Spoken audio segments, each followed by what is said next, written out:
Assalamualaikum warahmatullahi wabarakatuh. Halo semuanya, kami dari kelompok Solo Leveling akan menjelaskan tentang data korteks nuklir, yaitu untuk memenuhi syarat ujian tengah semester AI dan Big Data. Sebelum itu, perkenalkan kelompok RISE kami. Hmm, hmm, hmm.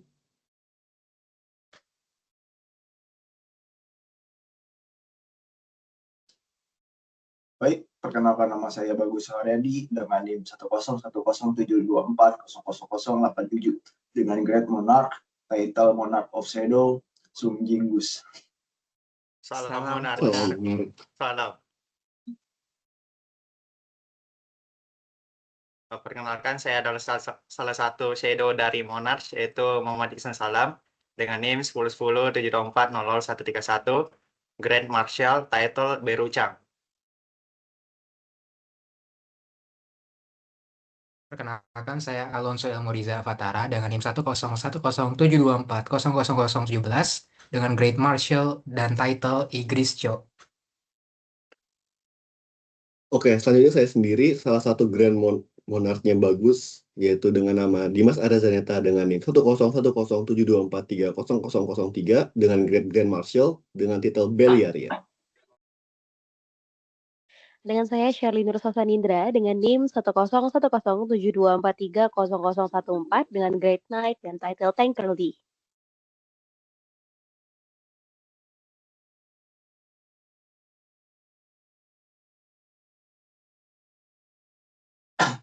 Oke, pada kali ini kita sebelum mulai pasti ada tujuan dalam membentuk kelompok ini.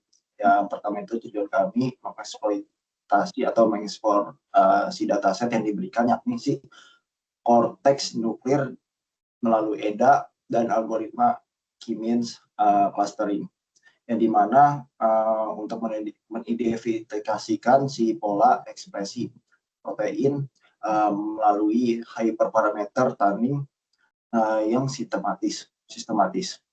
Pada dari itu dioptimalisasikan guna menghasilkan interpretasi biologis yang akurat, yaitu berdasarkan variabel genotip dan perlakuan pada subjek. Lanjut. Nah, yang kita gunakan pada kali ini import library-nya ada Pandas, AMPI, terus Matplotlib, Seaborn, Scalar, Preprocessing Standard Scalar, Scalar Cluster K-means, Scalar Matrix Silhouette Score, Matrix Davis Bodlin Score, Matrix kalian harap score, terus ada decomposition VCA.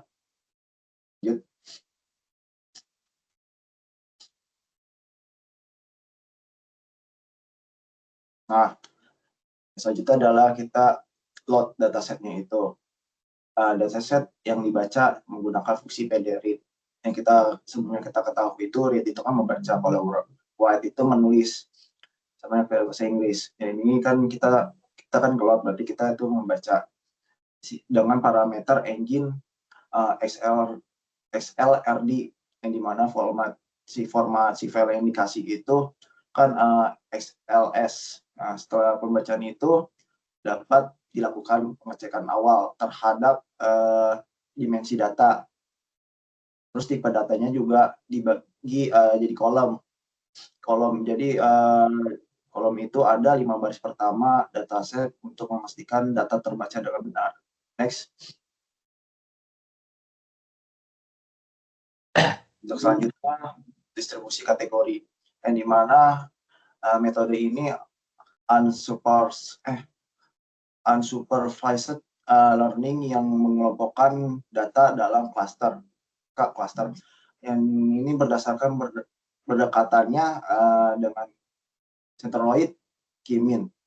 K-means ini dipilih karena efisien untuk data atau dataset yang berukuran sedang, mudah diinterpretasikan, dan mendukung evaluasi kuantitatif yang baik melalui berbagai metrik.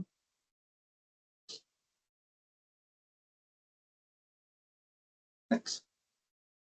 Oke, terima kasih atas penjelasan dari Monarch Sung Jinggus yang sebelumnya menjelaskan tentang load dataset dan distribusi kategori. Di sini saya akan menjelaskan bagian load dataset pada codingan kami, di mana ditampilkan dengan load dataset ditampilkan dengan df head untuk melihat struktur kolom.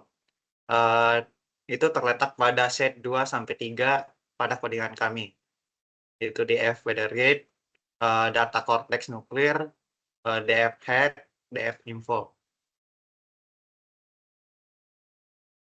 Dan di sini juga terdapat informasi dataset pada codingan kami itu terdapat pada set nomor 3, set ketiga, di mana informasi dataset itu melihat tipe data, numerik atau kategori, jumlah data, dan statistik dasar seperti min, std, min, atau max. Di mana di sini tuh df info dan df describe.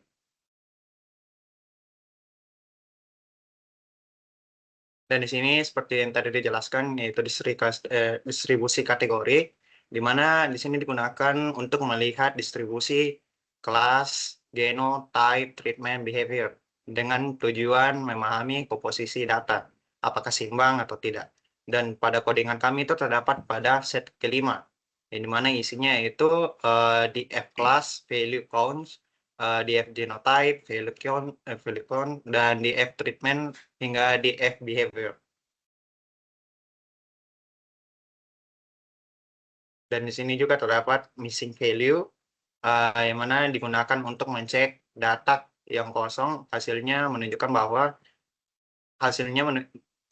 bahwa dataset memiliki missing value yang perlu ditangani. Dan itu terletak pada codingan kami ya, pada set keempat, mana isinya yaitu df is null, sum, df vilna, df min, in place, true, sama dengan true. Baik, terima kasih Shadow Berucang.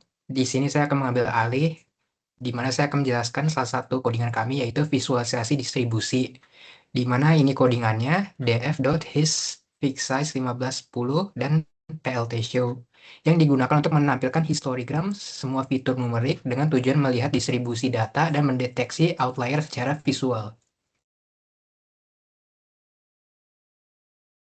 Berikut ada seleksi dan cleaning data yang memiliki fitur numerik menggunakan select underscore dtypes karena k-means hanya dapat bekerja dengan data numerik. Kemudian dilakukan pembersihan ulang dengan memastikan tidak ada nilai kosong. Bisa dilihat di set 7 dengan codingan x sama dengan df.select underscore dtypes include np numbers dan x sama dengan x fill na x.mean. Di sana ada korelasi data yang digunakan untuk melihat hubungan antar fitur dan membantu memahami struktur data yang bisa ditemukan di set 8 yang codingannya adalah plt.figure fixsize 10,8, sns heatmap xcore cmap yang warna coolworm, dan plt show.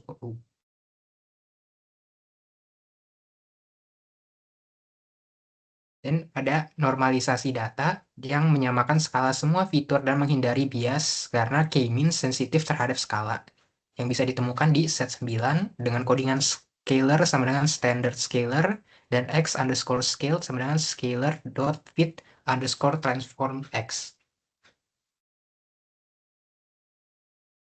Oke, terima kasih Shadow Igrisco. Lalu selanjutnya saya akan menjelaskan tentang cara menentukan jumlah klasternya, yaitu menggunakan metode elbow digunakan untuk menentukan jumlah klaster yang optimal dengan memplot nilai WCSS atau within cluster sum of squares untuk K sama dengan 1 hingga K until 10 atau sampai 10. Modelnya juga dilatih sampai 3 klaster, hasil klaster disimpan ke dataset. Yang dimana sebelumnya pada tahap sebelum revisi, pada versi pertama itu jumlah klaster itu digunakan tanpa jumlah jelas sehingga kami memperbaikinya dengan metode elbow dan juga menambahkan random state. Yang dimana kita bisa lihat dari set 11 yaitu k-min sama dengan km yang di caps lock dan ins tanda kurung n sama dengan klaster sama dengan 3. Oke, lalu selanjutnya ada k-means clustering yang tadi sebelumnya itu. Jadi yang kita pakai itu k-means clustering di mana metode ini adalah sebuah metode unsupervised learning yang mengelompokkan data ke dalam K-cluster berdasarkan kedekatannya dengan centroidnya. K-means juga dipilih karena ini lebih efisien untuk dataset yang berukuran sedang, karena tadi kan kita menggunakan 3 cluster ya, dan juga sangat mudah diinterpretasikan dan mendukung evaluasi kuantitatif yang sangat baik melalui berbagai metrik. Nah, selanjutnya di sini juga ada evaluasi atau Silhouette score, di mana kita menggunakan untuk mengukur kualitas klaster, di mana nilai mendekati 1 artinya klaster itu bagus. Dan juga karena pada versi pertama itu sebelumnya sebenarnya kita belum ada evaluasi, jadi di sini kita ya perbaiki aja menggunakan Silhouette score ini, di mana kita bisa lihat di set 10 pada codingan kita, yaitu for I in range 2,10, di mana itu ada menggunakan K-means, ya cluster random set sampai 42, dan menggunakan label sama dengan K-means fit, sama dengan predict di X-scale. Lalu itu ada print juga I Silhouette score dan X scaled label. Oke, di sini lalu ada reduksi dimensi atau PCA yang dimana digunakan untuk mengurangi dimensi data menjadi 2 dimensi supaya bisa lebih divisualisasiin. Jadi ada gambarnya. Dan kenapa kita menggunakan ini? Karena ini bekerja juga untuk mengubah data ke dalam bentuk komponen utama biar mempertahankan sebagian besar data yang aslinya. Nah, di sini juga kita bisa lihat set 15-nya. Kita menggunakannya PCA, ya komponennya ada 2, XBCA, terus ditransform, lalu ini define untuk PCA 1 dan define PCA 2-nya, karena 2 dimensi di sini. Oke, baik. Selanjutnya, bisa dilanjutkan. Tengli. Baik, terima kasih Beli Arya. Selanjutnya yaitu kita akan beralih ke bagian dari analisis hasil cluster. Nah, di sini analisis hasil cluster berfungsi untuk melihat karakteristik tiap cluster, di mana ini berfungsi untuk membandingkan rata-rata fitur. Dan di sini pada codingan kami terdapat di set 17, yaitu dengan df.group by dengan cluster yang ditampilkan dan juga .min dan juga tanda kurung. Boleh di next.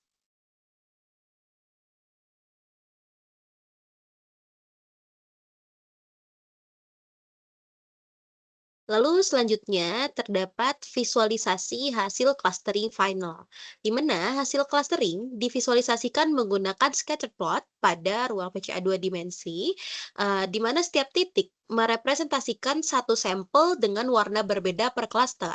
Analisis lanjutan dilakukan dengan DF group by cluster min numeric only true untuk mengidentifikasi protein-protein yang paling membedakan antar cluster. Nah, di sini kami terdapat pada set 16, di mana dengan codingan seperti yang tampil di layar, dengan plt.figure fixed size 8 dan 6, dan PLT sketcher tadi yang telah disampaikan, yaitu ada PCA 1 dan DF PCA 2, dan cluster, lalu PLT X label PCA 1, PLT Y label PCA 2, PLT title dengan cluster visualization, dan PLT show, di mana untuk menampilkan. Dan di sini kita langsung mendapatkan hasil dari cluster visualization sendiri. Dan di sini terdapat beberapa warna yang berbeda yang menunjukkan identitas itu sendiri. Di sini juga terdapat beberapa clustering yang memang terpisah, mulai dari ada yang warnanya toska, kuning, dan juga ungu. Boleh di next. Lalu selanjutnya kita masuk kepada kesimpulan. Nah, di mana untuk kesimpulan dataset mouse protein expression cortex nuclear ini adalah dataset biologis yang memang berdimensi tinggi. Dataset ini memuat ekspresi sekitar 77 protein dari korteks cerebral 72 ekor tikus dalam berbagai kondisi eksperimental. Totalnya adalah 1080 sampel dan 8 kelas yang terbentuk dari kombinasi genotip, treatment, dan perilaku. Dataset ini memberi gambaran lengkap untuk analisis pola ekspresi protein dengan pendekatan machine learning, di mana tadi juga terdapat visualisasinya juga terkait pembagian dari klaster untuk proteinnya itu sendiri. Lalu selanjutnya terkait kesimpulan EDA atau Exploratory Data Analysis. Hasil EDA menunjukkan bahwa distribusi data antar kelas cukup seimbang dengan jumlah sampel berkisar antara 105 hingga 150 per kelas. Missing values ditemukan pada beberapa kolom dengan presentase sekitar 1,35% dari total keseluruhan data dan ditangani menggunakan imputasi min.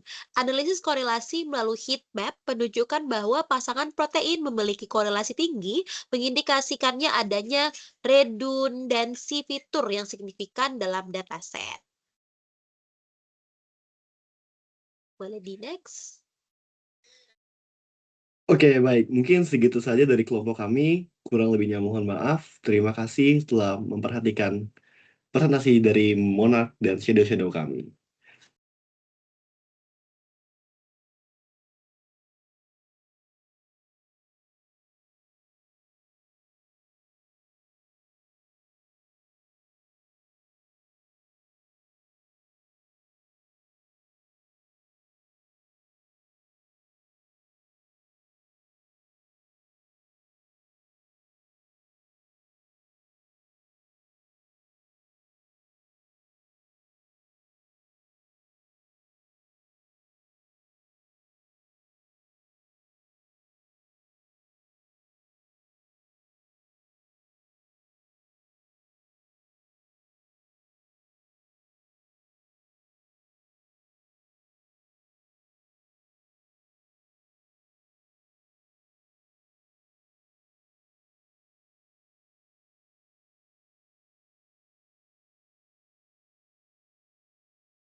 Dadah!